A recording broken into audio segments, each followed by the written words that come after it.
In this video, I want us to look at how to remove green screen background from a subscribe button. I believe I'm not the only person who is new to DaVinci Resolve because the learning curve in this software is very steep, and it took me some time to come across how to remove the green screen background. I think it will be helpful to share with you as well. So first of all, when you open your DaVinci Resolve, import the files into your media pool, which you can do by dragging your videos and the subscribe button into your media pool, or you can also go to file and import, then media. It can be on your desktop or in a folder. My media is here already in the media pool. This is the video. Now I want to add a subscribe button to it, which is this. Now when I play it, you realize that there's a green screen on that. Now let's remove that green screen. To do that, go to effects here. Now in effects, you want to look for OpenFS,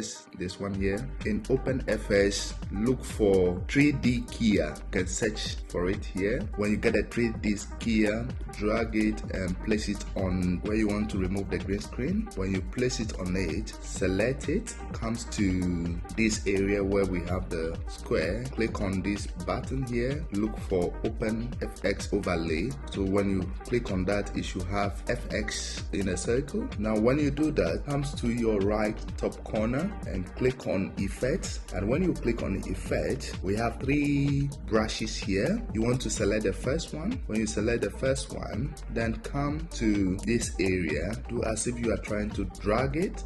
So our green screen is gone. Now it's too big. We want to resize it. You go back to where we did the OpenFS overlay. You change that to transform. And when you change that to transform, now you can move it wherever you want it. And you can also resize it.